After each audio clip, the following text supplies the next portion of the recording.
rekan kaum muslimin semua, bertemu lagi dengan saya Iqbal Maulana Yusuf, ditemani rekan saya yaitu narasumber Ahmad Gitsun Nebi.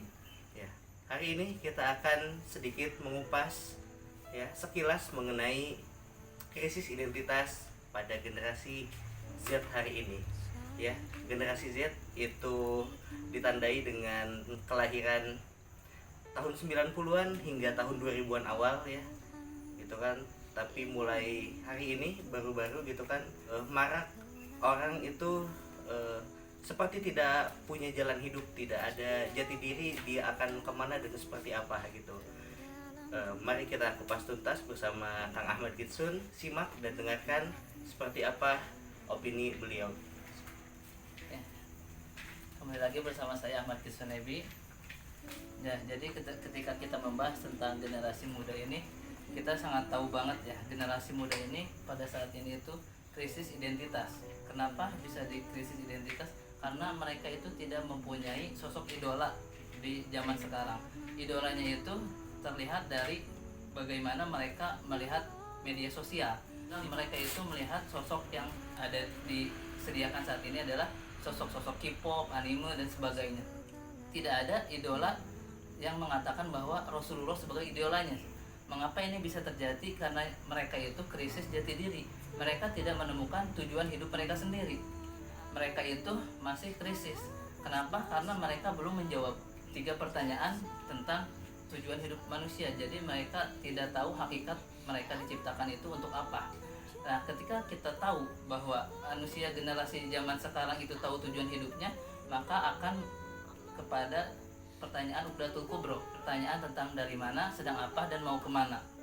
Pertanyaan dari mana ini berarti membahas tentang sebelum adanya alam semesta, manusia, dan kehidupan.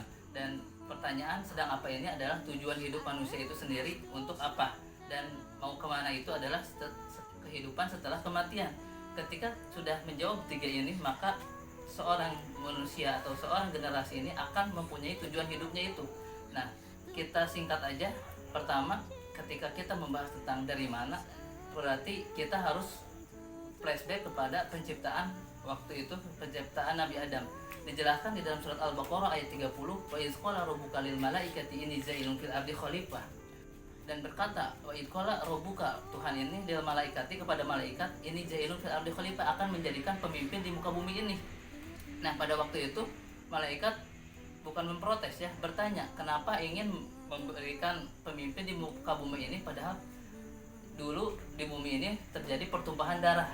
Nah, Allah pun berkata, saya lebih tahu daripada kalian. Nah, berarti kita sudah tahu sebelum terjadinya kehidupan itu Allah menitipkan bahwa manusia itu untuk menjadi khalifah atau pemimpin.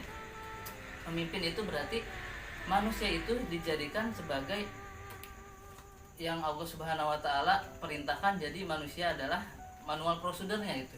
Ketika manusia memberikan solusi tentang kehidupan itu, maka Allah Subhanahu wa taala sudah menjelaskan dan di dalam Al-Qur'an itu sendiri. Nah, ketika kita bertanya sedang apa, berarti tujuan hidup kita sekarang ini, kita harus bertanya tentang tujuan diciptakannya manusia.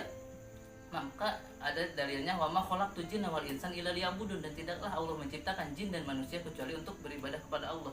Jadi tujuannya manusia diciptakan ini untuk beribadah kepada Allah. Nah, terus setelah kehidupan, setelah adanya kematian, tentu ada pertanggungjawaban. Apa yang ada kita di hidup di dunia ini dan apa yang kita perbuat selama ini akan dipertanggungjawabkan di akhirat kelak. Makanya akan menjawab tentang setelah kehidupan. Ketika 3 pertanyaan ini sudah dijawab oleh generasi Z sekarang, maka tentu akalnya akan semakin puas bahwa jawaban-jawaban yang memuaskan akal dan menenteramkan jiwa dan sesuai dengan fitrah manusia ada di dalam Islam sendiri. Makanya yang akan menjadi suri tauladan itu adalah Rasulullah sendiri. Jadi akan mengarah kepada Rasulullah itu sendiri sebagai idolanya. Jadi tidak ada krisis jati diri dan tidak ada lagi seperti kasus yang Nia Kurnia yang dibunuh, diperkosa, padahal dia penjual gorengan yang sangat luar biasa. Dan banyak fakta-fakta yang terjadi di saat sekarang ini bahwa muslimah dan kaum muslim ini generasinya sangat bobrok sekali. Banyak. Jadi teman-teman paham ya sekarang apa yang dimaksud krisis identitas dari yang kita bahas kali ini. Nantikan konten kita selanjutnya Kita tutup. Bila kita hidayah. Wassalamualaikum warahmatullahi wabarakatuh.